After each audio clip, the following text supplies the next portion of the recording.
2005년도부터 2009년까지 제가 군종신부로 재직을 했었습니다.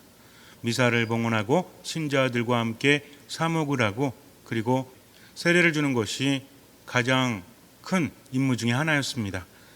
많은 병사들에게 세례를 주기 위해서 세례 교육을 실시하고 부대를 돌아다니면서 미사 때마다 세례를 주었어요. 보통 훈련소 그러면 논산에 있는 연무대나 또는 백이보충대 생각을 많이 하시겠지만 사단에도 훈련소가 있는 경우가 있습니다. 제가 맡은 부대가 여러 군데였기 때문에 여러 부대를 돌아다니면서 관리를 하다 보니까 한 달에 한 3번 정도는 세례를 주었어요. 그런데 많은 수의 병사들이 세례를 받을 때는 저 혼자 할 수 없기 때문에 군종신부님들이 모여서 함께 품앗이죠. 품앗이. 오늘은 저쪽 성당에 가서 세례를 주고 다음 주에는 우리 성당에 가서 세례를 주고 하면서 신부님들 한 4-5분이 오셔서 세례를 주셨습니다.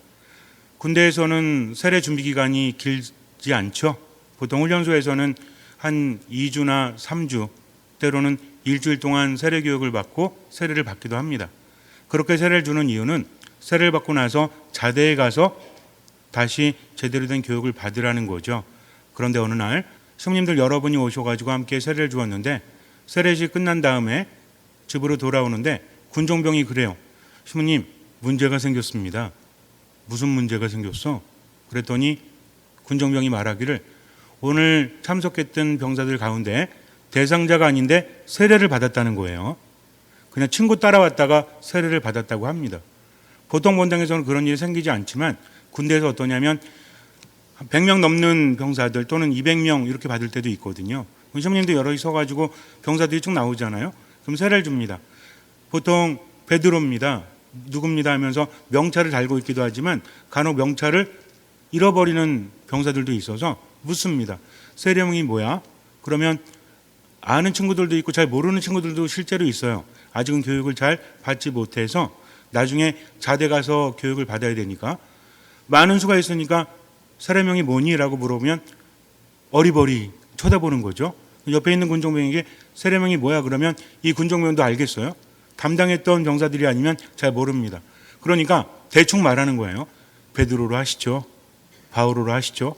요셉으로 하시죠. 가장 흔한 세례명들이 있잖아요. 그래서 그래 그럼 넌 베드로다. 나는 성부와 성자와 성령의 이름으로 베드로에게 세례를 줍니다 하고 끝났다는 거죠. 그런데 대상자가 아니었다니 이제 큰일이 났죠. 이런 경우에는 세례가 인정이 될까요? 인정이 되지 않을까요? 인정이 됩니다. 그래서 문제라는 얘기예요. 이거 착각했구나. 그러니까 안 된다라고 하는 것이 아니라 이미 세례식이 거행이 되었다면 유효한 집전자와 유효한 형식을 채웠다면 유효한 집전자는 누구죠? 사제나 부제. 그리고 유효한 형식이 뭡니까?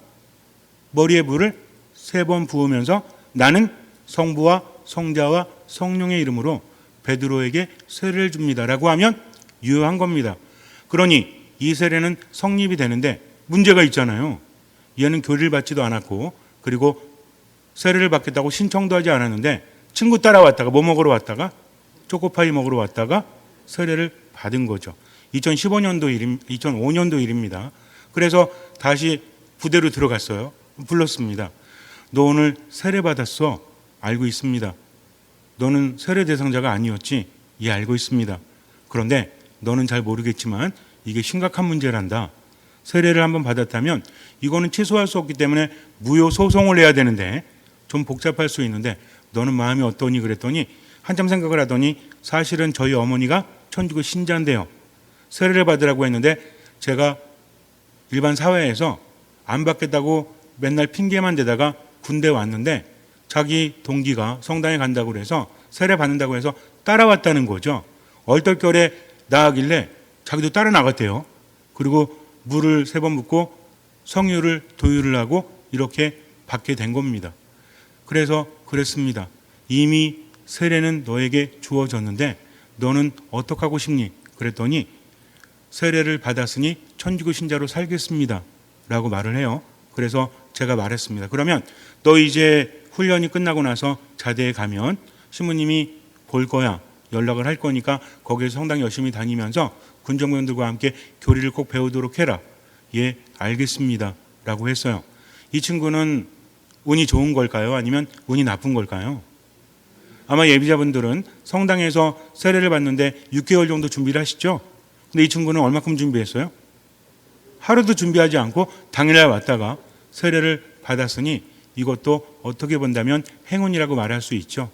세례라는 것은 한번 주어지면 그 의미가 상당히 크기 때문에 함부로 취소할 수 있는 것이 아니라는 것입니다.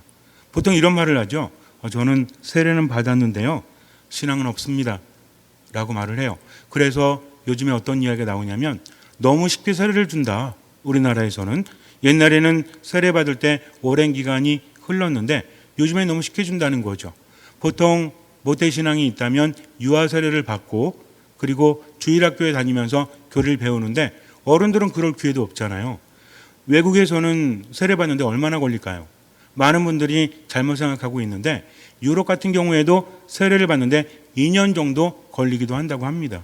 그러니까 2년 동안 교육을 받고 나서 세례를 받는 거죠. 거의 온전한 신자가 된 상태로 세례를 받아요. 근데 우리나라에서는 6개월 정도, 그러다 보니까 잘 모르는 상태에서 세례를 받았는데 본인이 느끼는 거죠. 나는 세례를 받았지만 신앙이 없는 것 같습니다. 신앙은 자유이지 않습니까? 라고 말을 한다는 거죠. 신앙은 자유입니까? 아닙니까? 신앙은 자유죠.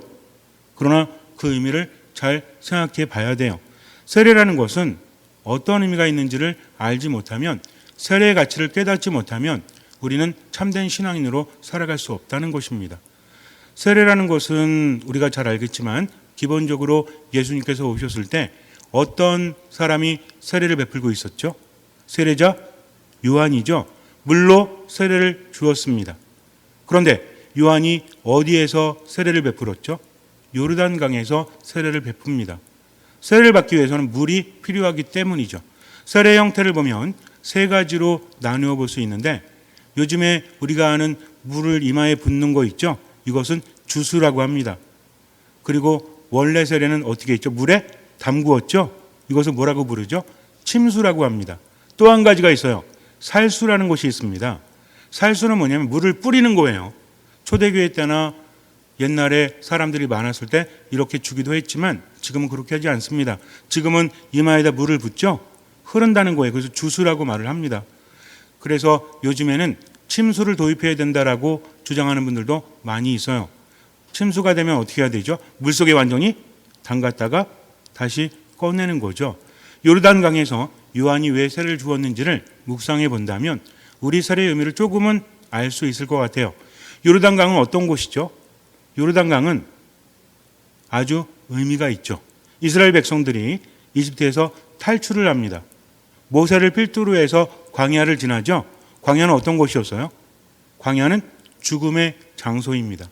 광야는 숨을 곳도 없고요, 먹을 것도 없어요. 사람이 살기에 적당하지 않습니다. 그들은 광야를 지나가면서 가나안 땅을 향했죠. 하느님께서 약속하셨잖아요. 무엇과 무엇이 흐르는 땅? 젖과 꿀이 흐르는 땅, 가나안 땅에 도착을 합니다. 도착을 했더니 웬걸, 하느님 말씀 듣고 왔는데 문제는 뭐였습니까? 가나안 땅이라는 곳이 이스라엘 백성들을 위해서 준비된 곳이기는 하지만 이미 자리를 차지한 사람들이 있었다는 거죠. 그래서 하느님께서는 모세에게 말씀하십니다. 12지파에서 대표를 한 사람씩 뽑아서 가나안 땅을 정찰하도록 하라 라고 말씀하세요. 모세는 하나님의 뜻에 따라서 각 지파에서 대표자 12를 뽑습니다. 이들이 가나안 땅에 들어가요. 하느님의 말씀대로 정말 풍요로운 곳이었습니다. 모세는 그들을 보내면서 열매를 가져오라 그래요. 그들이 포도송이를 발견했는데 엄청나게 큽니다. 둘이 매요. 그리고 가나안 땅을 정찰을 하는데 40일이 걸립니다. 거기에는 엄청난 사람들이 살고 있었어요. 이스라엘 백성들은 꼬재지하고 몸도 크지 않고 허약해 보이는데 거기 사는 사람들은 키도 크고요, 거인과도 같았어요. 그리고 이 사람들과 싸워서 이길 가망성이 거의 없습니다. 이들은 한숨만 쉬었죠. 하느님께서 젖과 꿀이 흐르는 곳을 주신다고 하셨는데 막상 와서 보니까 어때요? 이미 살고 있는 사람들이 있었고 그들과 대항하기에 자기들은 보잘것없이 나약했다는 것입니다. 그래서 그들은 어떤 생각을 하죠? 저들이 우리를 본다면 무엇과도 같다고 생각할 거다? 메뚜기와도 같다고 생각할 거다.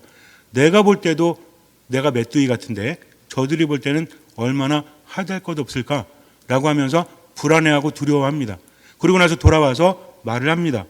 저희가 정찰을 해봤더니 적과 꿀이 흐르는 땅은 맞아요. 그런데 문제는 거기에 이미 살고 있는 이들이 대단하다는 겁니다. 그들이 볼 때도 우린 메뚜기와 같을 거예요. 우리가 볼 때도 그러하니까 하면서 사람들에게 절망적인 소식을 전하죠. 사람들은 불평을 합니다.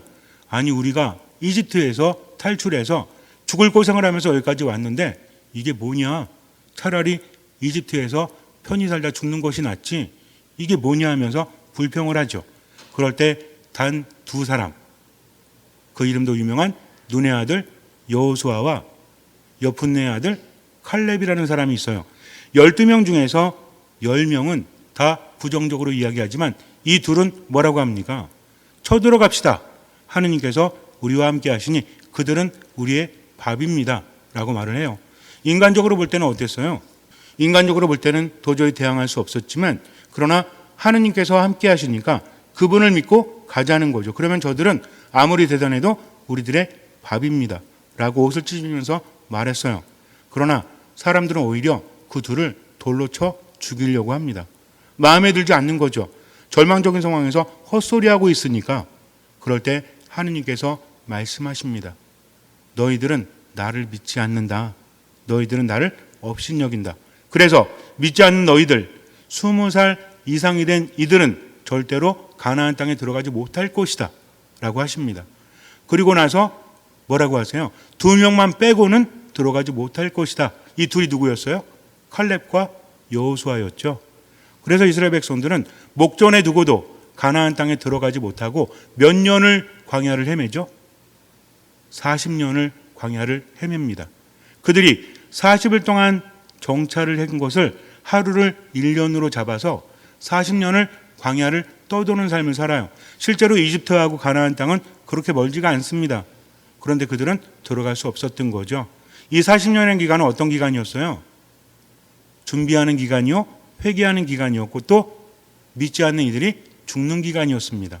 모두가 죽었다는 거죠. 심지어는 누구마저도 모세마저도 들어가지 못합니다.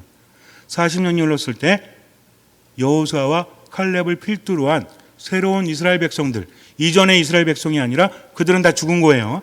이제는 하느님을 믿고 그분과 함께하는 백성들이 요르단강에 이르릅니다. 그리고 가장 먼저 계약의 궤, 야훼의 궤라고 하죠. 십계명을 담은 돌판, 그것을 메고 사제들, 레인들이 먼저 요르단강에 발을 디디니까 물이 멈춥니다. 그리고 요르단강을 넘어서서 새로운 땅으로 가게 되죠. 누구와 함께? 하느님과 함께 가게 되는 겁니다. 근데 세례자 요한이요, 지금 어디에서? 그 요르단강에서 세례를 주고 있다는 거죠. 세례는 물로 준다라고 하죠. 기본적으로 상식적으로 조금 알 필요가 있는데 세례의 핵심은 물입니다. 물로서 성부와 성자와 성령의 이름으로 세례를 주는데 또 기름을 2번 바르죠. 어떤 기름과 어떤 기름이죠? 예비자, 성유와 크리스마. 그래서 크리스마는 여기에 기름이라는 뜻이 포함이 되어 있기 때문에 크리스마 성유, 크리스마 기름이라고 하는 것은 좀 맞지 않지만 우리가 보통 역전합 이렇게 말을 하죠. 역전합이란 말은 원래는 틀린 말인지 그래도 우리가 쓰잖아요. 뭐 축구 차러 가자 이런 말도 그렇고. 그래서 크리스마 성유라는 것은 크리스마 자체에 기름이 들어가 있지만 크리스마 성유라고 부르기도 합니다. 어쨌든 중요한 것은 예비자 성유나 크리스마 성유 이름이 중요한 게 아니라 의미가 중요하잖아요. 세례는 3가지를 우리 여러분 생각하시면 되는데 물론 뭐 흰 옷을 입히거나 안수를 주거나 이런 것도 있지만 기본적으로 물로 씻고 2번의 기름을 바른다. 첫 번째 바르는 기름이 뭐죠? 예비자 성유입니다. 원래는 세례식과 분리되어 있다는 거죠. 예비자 교리를 받는 동안 예비자 성유를 받고 그 다음에 조금 시간이 지나서 세례를 받고 크리스마 성유를 교류를 하는데 이것이 이제는 합쳐졌죠. 한 번 세례 때 다 이루어지지 않습니까? 이 의미를 좀 아셔야 돼요. 예비자 성유는 이름은 기억하지 못해도 이것은 뭐냐면 이제는 하느님의 보호를 받는다. 그래서 어디에 바르죠? 여기 목 밑에 가슴 앞부분과 뒷덜미 부분에 바르거나 손에 바르기도 하죠. 옛날에는 전쟁터에 나갈 때 무엇을 입었습니까? 갑옷을 입었죠. 그래서 기름을 바른다는 것은 원래 그랬어요. 갑옷이 생기기 전에도 상대방에게 잡히면 안 되잖아요. 몸에 기름을 바릅니다. 기름을 바른다는 것은 무슨 얘기예요? 상대방이 잡히지 않고 상처가 나더라도 이것을 보호할 수 있는 기능이 있었다는 겁니다. 그래서 예비사 성유를 바른다는 것은 어떤 의미다? 하느님의 보호를 받아서 사탄의 세력으로부터, 악으로부터 보호를 받기 때문에 예비사 성유를 바르는 겁니다. 그 다음에 무엇이 이루어지죠? 세례가 이루어진다라고 했죠. 세례는 세 가지가 있다. 어떤 세례? 여러분 머리 좋으시잖아요. 아까 제가 말씀드렸잖아요. 이름은 기억이 안 나도 어떤 형태로 하는 거? 물에 담그거나 침수라고 하죠. 물을 붓거나 주수라고 합니다. 그리고 물을 뿌리거나 살수라고 합니다. 이 세 가지로 이루어지죠. 근데 여기서 우리가 신부님 저는요 또 다른 얘기를 들어봤어요.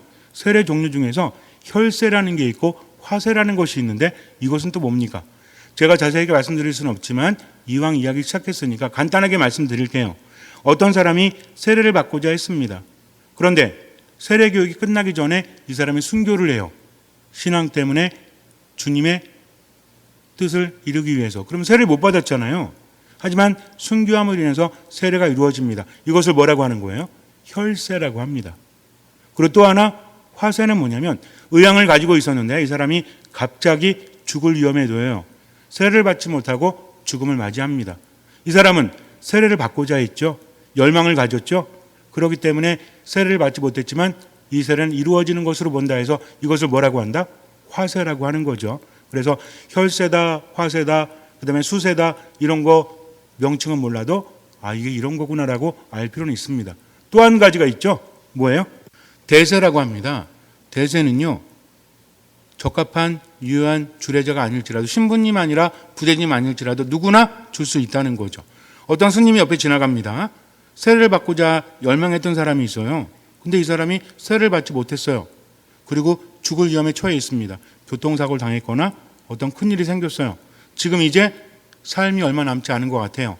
세례를 못 받았습니다. 세례를 받고자 그동안 준비했거든요. 근데 옆에 스님이 지나갑니다. 아무도 없어요. 스님, 저 좀 도와주십시오. 그랬더니 스님이 무슨 일입니까? 라고 물었어요. 여기에 제가 마시던 물이 있는데 이것으로 제 이마에 물을 3번 부으면서 나는 성부와 성자와 성령의 이름으로 누구에게 세례를 줍니다라고 말씀해 주십시오. 그랬더니 스님이 안쓰럽잖아요. 그래서 시킨 대로 했습니다. 이 세례는 유효할까요? 유효하지 않을까요? 유효합니다. 이걸 가지고 어떤 분들이 뭐라고 말하냐면 아니 뭐 스님이나 그럼 뭐 무당이 지나가다 세례를 줘도 되는 거야? 이 무슨 세례야? 라고 말합니다. 여기서 중요한 것은 스님이든 무당이든 이게 중요한 게 아니에요. 이 사람이 세례받기를 열망했고 준비했다는 거죠. 하지만 그런 기회가 주어지지 않았기 때문에 그 세례도 유효합니다. 이렇게만 알아두시면 돼요. 그렇다면 이 많은 종류의 세례와 이 복잡한 세례가 어떤 의미가 있는지 이것을 알아야만 저는 세례를 받았는데 신앙은 없습니다라고 말할 수 없다는 거죠. 침수가 원래 세례 형태라고 했죠. 죽었다가 다시 살아나는 겁니다. 물에 담긴다는 것은 죽음을 의미하죠. 그리고 밖에 나왔다는 것은 새로운 삶을 의미해요. 그럼 이게 무슨 의미죠? 어떤 삶이 죽어야 되고 어떤 삶이 새로운 삶입니까? 죽음과 부활은 함께 이루어지죠. 죽어야만 부활할 수 있잖아요. 예수님께서 세례를 받으십니다. 원래 세례라는 것은 죄가 있는 사람이 받는 거잖아요. 왜냐하면 죄가 있는 사람은 하느님과 함께 살아갈 수 없기 때문에 이스라엘 백성들이 광야를 지나가서 와서 요르단강만 건너면 가나안 땅인데 그분을 믿지 못했죠. 눈앞에 있는 두려움 때문에 그분을 신뢰하지 못합니다. 그래서 생명으로 들어가지 못했잖아요. 그러나 이제 요르단강을 넘는 사람들은 누구만을 믿었죠? 하느님만을 믿었습니다. 그분의 말씀을 듣고 그분을 체험했기 때문에 나는 비록 보잘것없어도 누구만 믿는다? 하느님만 믿는다는 거죠. 그렇다면 여러분들은 이미 알고 있습니다. 새로운 삶이라는 것은 무엇이죠? 죽는 삶이라는 것은 무엇이죠? 하느님과 함께 살아가지 못했고 하느님을 신뢰하지 못했고 하느님의 말씀을 듣지 않고 하느님 안에서 살아가지 않았던 것은 예전의 삶이에요. 이제는 어떤 삶을 살겠다? 나 혼자가 아니라 하느님과 함께 살아가는 삶을 살겠다. 이것이 바로 세례입니다. 즉 세례라는 것은 하느님을 알지 못하고 그분과 함께 살지 못했던 예전의 삶은 죽었고 이제는 하느님과 함께 살아가야 되겠다. 어떤 마음으로? 듣는 마음으로. 함께 살아간다는 것은 어떤 의미죠? 하느님은 나에게 생명을 주시는 분, 그분은 나를 이끄시는 분, 그분은 나보다 더 잘 아시고 더 사랑하시는 분. 그러니까 아무 판단하지 않고 누구의 말씀대로? 하느님은 나를 살리시는 분이니까 그분의 말씀대로 살아가야 되겠다 하면서 어떤 삶을 살아가는 거죠? 순명의 삶을 살아가는 겁니다. 겸손의 삶을 살아가는 겁니다. 이것이 세례받은 이후에 새로운 삶이라는 거죠. 근데 세례를 받긴 받았는데 하느님 말씀을 듣지도 않아요. 그리고 미사 말씀 기도 안에 머물지도 않아요. 하나님의 뜻이 무엇인지 궁금하지도 않아요. 그저 내 마음대로 세상을 살아갑니다. 그러니 세례를 받긴 받았지만 이 사람에게는 신앙이 없다는 말이 맞는 겁니까? 틀리는 겁니까? 맞는 거죠.